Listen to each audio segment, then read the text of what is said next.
how trading should be done backwards. You see, a novice looks at the profit first. They look at the profit potential first and they ignore the stones that you can be dashed upon beneath them. They look at the stars only. But a pro looks at the rocks beneath them first and says, okay, look, if I fall, let me see. Where should I fall? I'm not going to fall there. That's definitely death right there. I'm going to fall over here. I'm not going to fall on those rocks over there. I'm going to fall on this sand over here to the right. Yeah, that's acceptable. I'll be okay over there. Now, once you're saying, okay, I'm okay landing here. Now, what is potential? Is my potential worth the risk of me falling into the sand over here? Yeah, I think so. I'm good with this. That's the professional approach. Now, the professional accepts the loss first. I'm going to repeat that 2 more times. The professional accepts the loss first. So, one more time. The professional accepts the loss first, meaning that in the professional's mind, the loss has already happened. Now, the only thing the trader can do now is see if I can improve on what I've already accepted. But if what I've accepted happens, it's almost a non-event because I've already accepted it. As far as I'm concerned, it's already happened. This is how I stopped fearing in a trade. I brought myself to the point of acceptance of the loss, but actually, and challenging myself, can I improve on what I have just accepted? Can this loss, instead of $70, be $40? Can it be a break even? Can it be a marginal win? Can it be a freaking whale win?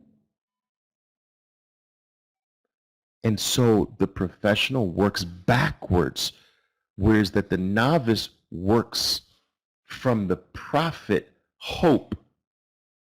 And so their hopes are always being dashed. They're always being disappointed. They're always being depressed because they have accepted the win first. And when the win doesn't happen, they're depressed. Whereas if the professional has accepted the loss first, and if the loss happens, it's already accepted. Do you see the difference in this? It's not mental play. It's actually the healthiest way to approach it. Thanks, Edward. I appreciate that.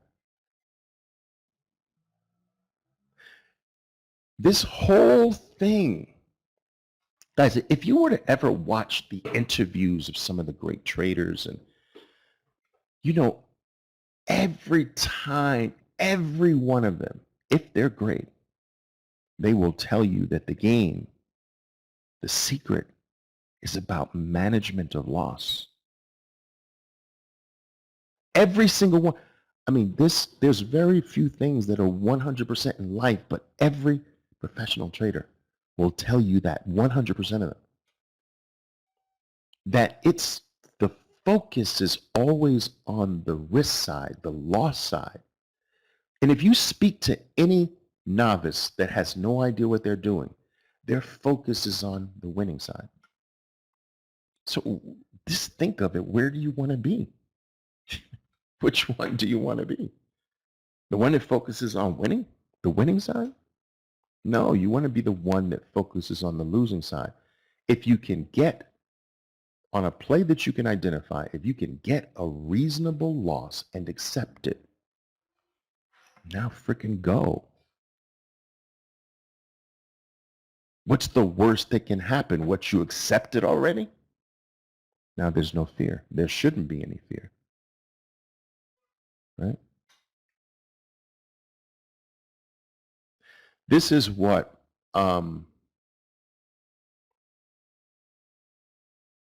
this takes ego out of the trading as well. Because ego is that voice in your head that just won't shut up. It keeps you in a constant state of fear because the nature of ego is fear itself. It lives constantly with the fear that you're going to one day discover that the ego is not you, that the voice in your head is not you. And so you will stay victim to egoism as long as you have lost your identity. If you look up the definition of the word ego, you will see that the definition will say that it is a false representation of the self. So when you begin to believe that the voice that you are hearing in your head is you, it's actually you, you're lost. That the ego has claimed you as its own identity, and you have given up your power to thinking. And thinking will constantly keep you in a state of doubt and fear. Now, the ego gets to the place where it becomes a living entity that wants to survive like any other living mechanism in life. And it knows that it needs to keep you in the dark of who you are. You are not the voice. You are not the thinking. You are not the thought. And it's constantly trying to keep your attention away from that reality, because the moment you realize, hey, wait a minute, I am not my thinking. I'm not my thoughts. When you start to question your thoughts, you're really not questioning yourself. You're questioning the ego. And the moment you start questioning the ego, it instantly begins to lose its grip, lose its power. And you rediscover yourself. And this, I was explaining this earlier, this is what a trading plan's purpose is.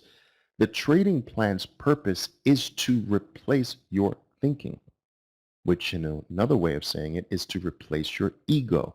The ego battles and goes to war against a trading plan. You think it's you going against the trading plan because you have lost yourself. You are confusing yourself with thinking, which is the ego. And so you think that, why can't I follow the plan? No, in a sense, that's not you. It is the ego that does not want itself to be replaced by the plan. And it's going to fight to stay alive because the plan kills the ego. The plan gets rid of the necessity to think